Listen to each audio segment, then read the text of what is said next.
It's the end of October. I look outside my window and see the gloomy skies. It's raining, the heavy clouds hit the warm rays of the sun, and the leaves on the trees turn red, yellow, and orange. The feeling is in the air. Halloween is coming, which means this is the perfect time to just relax and watch Over the Garden Wall, probably one of the best Halloween shows ever created.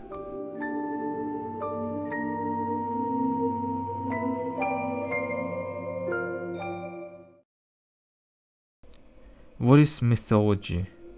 What is American mythology? Not the myth of the indigenous peoples, mythology of the United States. The first colonies and the pilgrims, the mysterious unknown where Wirt and Greg find themselves. It's not just some place lost between the worlds.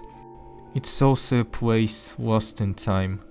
It's the memory of the old America wrapped into fantastic form. It is the memory of the era that is long gone.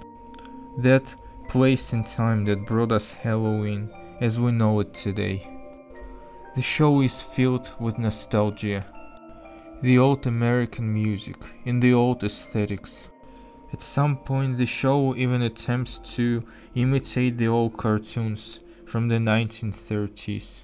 Despite not being born in the US, I remember as a kid watching Silly Symphonies by Walt Disney. That old, weird animation used to fascinate me immeasurably, but also scare at the same time.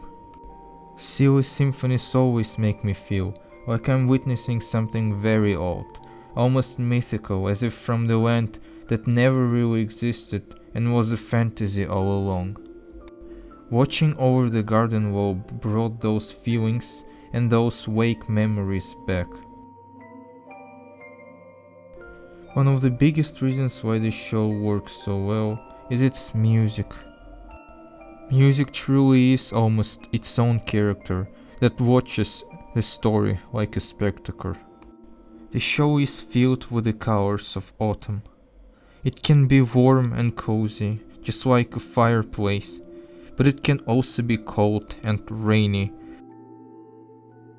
Over the Garden Wall perfectly catches all of it. The show is short, each episode is just 11 minutes long, and always shows us something new. New place or new society.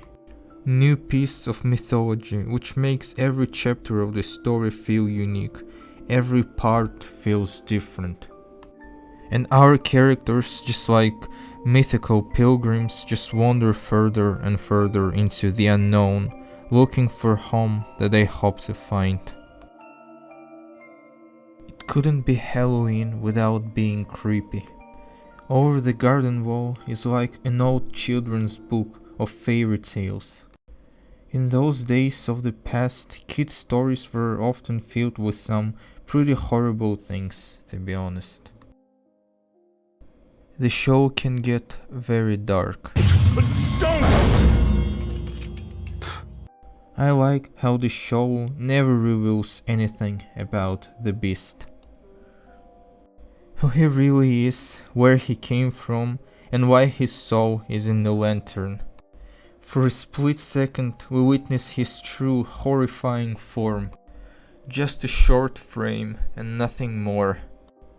The Beast might represent death, the Reaper that's always waiting somewhere at the end of the road.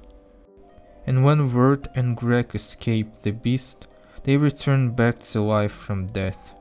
They survived, but could have been just swallowed by the water as well. Their journey ends with facing death and confronting it, and surviving. Wirt and Greg only won because they realized how they need to be by each other's side, and never give up hope, because hope defeats the dark, hope can defeat the Beast. After all, Over the Garden Wall is a nearly perfect story. It gives us the feeling of darkness and terror. It gives us the feeling of hope and light. It's like a warm sunny autumn day, and it's like a cold rain.